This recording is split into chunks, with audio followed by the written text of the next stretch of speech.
Para que ustedes sepan, la libertad de expresión en el país durante el último año sufrió 174 agresiones. Para hablar de este tema hemos invitado esta mañana a uno de los ejecutivos de Fundamedios, Mauricio Alarcón, quien nos va a detallar qué mismo ha ocurrido con la libertad de expresión pues en los últimos 365 días. Muchísimas gracias, Mauricio, por venir. Bueno, realmente nos hemos quedado sorprendidos con este informe. Cuéntenos qué está ocurriendo en el país. Bueno, no es ninguna novedad, estamos muy preocupados los comunicadores sociales, los periodistas, los analistas, yo creo que el público en general. Pero ustedes han podido, a través de esta red de monitoreo de amenazas a la libertad de prensa, pues testimoniar que estas situaciones se han perpetrado en contra de los medios de comunicación, agresiones en contra de lo que significa la comunicación. ¿Qué tan grave viene a ser todo esto? Buenos días, Vicente, un gusto a quienes nos están viendo a través de Ecotel TV. Efectivamente, el año 2013 cierra con 174 agresiones a la libertad de expresión y a la libertad de prensa. Se trata de un incremento exponencial que ha venido ocurriendo desde hace 6 años. Este es el 6º informe anual que realiza Fundamedios en base a un trabajo de una red de monitoreo a nivel nacional, mediante la cual se reporta a través de alertas hechos, agresiones respecto a personas, medios de comunicación o ciudadanos comunes cuyos derechos principalmente vinculados a la libertad de expresión son agredidos. Desgraciadamente, no únicamente hay que hablar de las 174 agresiones, sino también mencionar que el principal agresor, el principal grupo que afecta estos derechos humanos fundamentales corresponde a los funcionarios públicos, quienes están por mandato constitucional llamados a proteger y a garantizar nuestros derechos y libertades constitucionales, son los principales agresores contra medios, periodistas y ciudadanos comunes. Esa quizá es la estadística más alarmante. Y también se menciona que desde el 2008, cuando ustedes comenzaron a presentar este tipo de informes, la organización, es decir, Fundamedios, ha registrado 778 agresiones. Básicamente, ¿qué es lo que debemos de entender como agresión a la libertad de expresión y también de pensamiento en nuestro país? Bueno, hay varias categorías. Estamos hablando que, por ejemplo, son impedimentos de cobertura, son agresiones verbales, son agresiones físicas, son en algunos casos, como desgraciadamente ocurrió en el año 2013, el atentado contra la vida de un periodista, de un comunicador. En este caso, por ejemplo, en el año 2013, como he señalado, quizá el hecho más lamentable y que aún se encuentra en la impunidad es el asesinato del periodista Fausto Valdivieso en la ciudad de Guayaquil. Entonces, este tipo de hechos son los que se reportan y que se van sumando en estadísticas mensuales hasta consolidar el anual en la red de monitoreo de amenazas a la libertad de expresión y de prensa que tiene, como bien ha señalado Fundamedios, desde el año 2008. Pues también, como decía usted, Mauricio, los funcionarios públicos encabezan la lista de los principales agresores, fíjense ustedes, con 82 ataques, es decir, el 47%, seguido por el Estado con medidas administrativas o legales abusivas, con 53 ataques del 32%. Es decir, el Estado, los funcionarios públicos y los mandatarios no están respetando lo que dice la Constitución y las leyes del país. Así es, si sumamos nosotros el porcentaje correspondiente a los funcionarios públicos y el porcentaje que corresponde a las medidas estatales, estamos prácticamente llegando al 80% de responsabilidad respecto a estas agresiones y ataques, lo que significa que 8 de cada 10 actos de vulneración a la libertad de expresión y a la libertad de prensa proviene de este grupo. Como digo, estamos hablando, por ejemplo, del discurso estigmatizante permanente que genera el presidente de la República en sus enlaces ciudadanos los días sábados o en las cadenas nacionales que incluso llegan a violentar la nueva ley orgánica de comunicación, y también, como bien ha señalado, medidas administrativas, legislativas y judiciales que están en claro detrimento de estas libertades fundamentales. 8 de cada 10 para nosotros es una estadística alarmante. En otros países la situación es diferente. Corresponde al mayor agresor, al crimen organizado o a un tema de violencia popular. En este caso, una vez más, insisto, el principal llamado a proteger la libertad de expresión y a garantizarla de acuerdo al mandato constitucional, el Estado, el funcionario público, encabezado por el presidente de la República, se constituye en el principal agresor. También en cuanto al informe se dice que los medios de comunicación públicos y privados han sido los más agredidos en este año.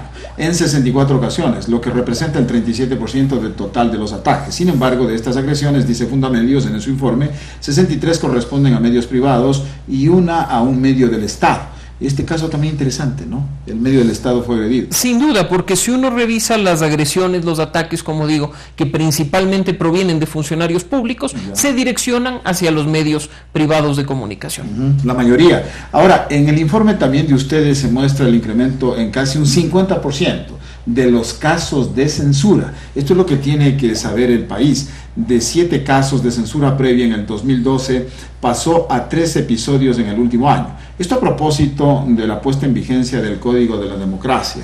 Es decir, se está conculcando el derecho a la libertad de expresión y de pensamiento. ¿Qué tan grave es esta situación? ¿Cómo miran ustedes este escenario?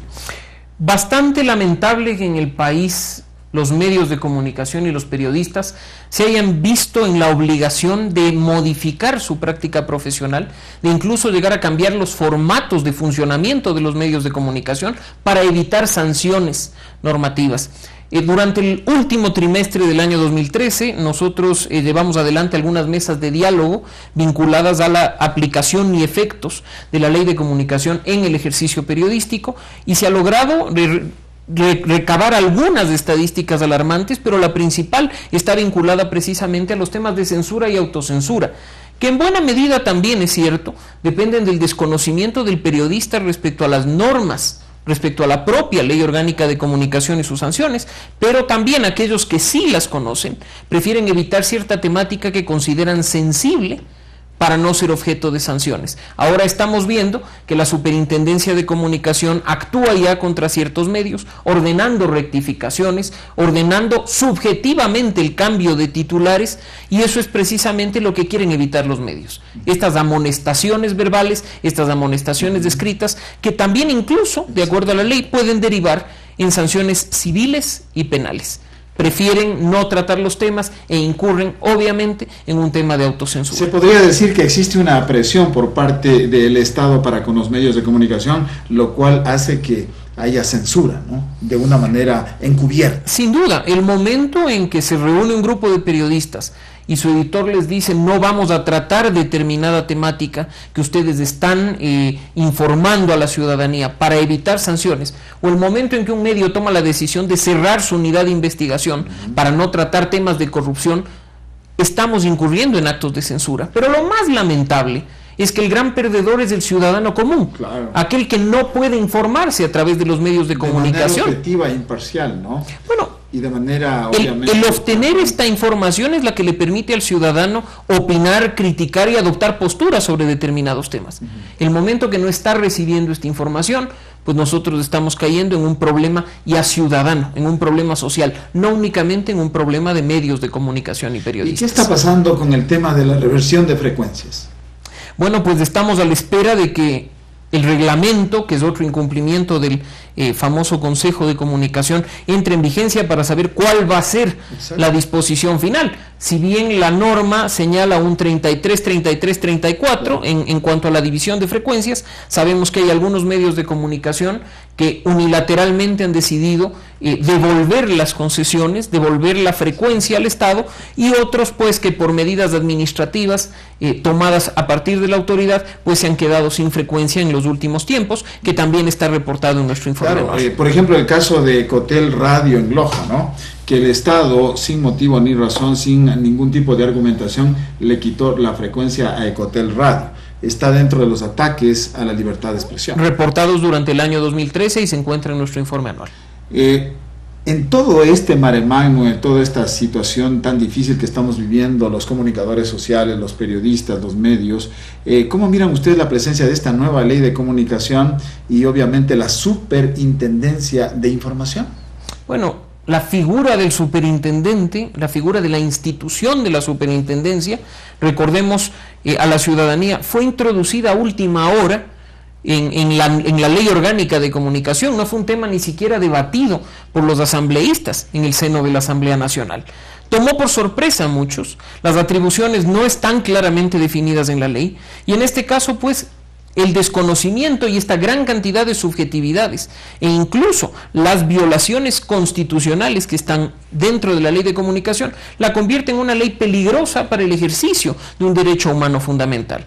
En su momento, varios ciudadanos han presentado acciones de inconstitucionalidad respecto a esta ley que hasta el momento ni siquiera han sido admitidas a trámite por una Corte Constitucional que parecería ser obedece órdenes superiores y no el mandato de una ley orgánica de garantías jurisdiccionales, porque todos los plazos han sido ya vencidos sin que ellos como autoridad hayan llevado adelante acciones en beneficio de ¿qué? De los ciudadanos.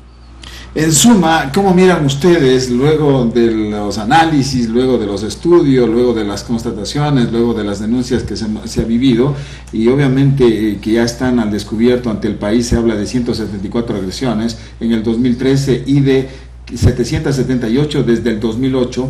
Yo quería preguntarle, ¿hay condiciones para que los periodistas trabajemos en este país de manera libre, de manera garantizada? ¿Cómo miran ustedes de esta situación? Cada vez hay menos garantías y menos seguridad para el ejercicio del periodismo en el Ecuador. Muchos dirán, aquí no se asesina periodistas, como ocurre en México, como ocurre en Honduras o en otros países, pero no se trata únicamente de afectaciones a la vida.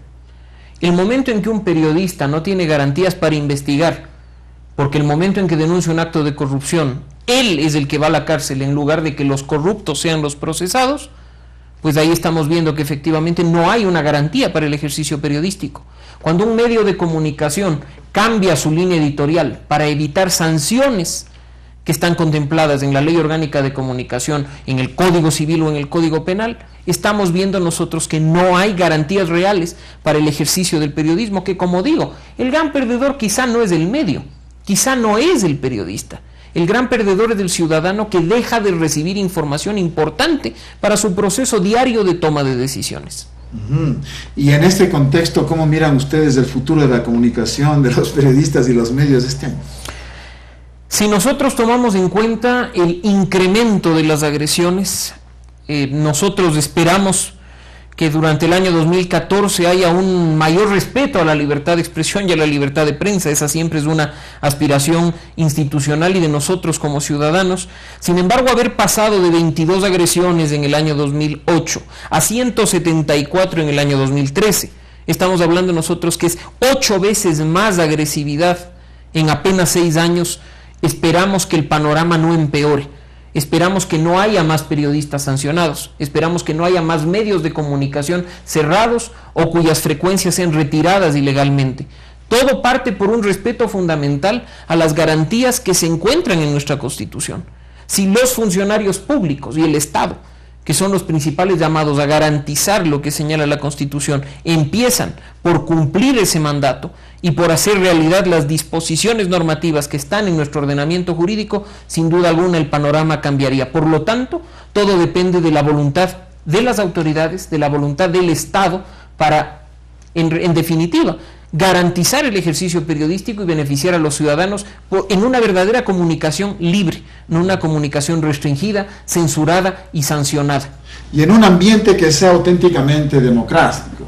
Esta es la auténtica realidad, porque de lo contrario pues nos vemos abocados a este tipo de situaciones terribles que merecen todo el rechazo de los comunicadores sociales libres de este país. Muchísimas gracias a Mauricio Alarcón que haya venido aquí a Ecotel Televisión para darnos a conocer estos datos de Fundamentos.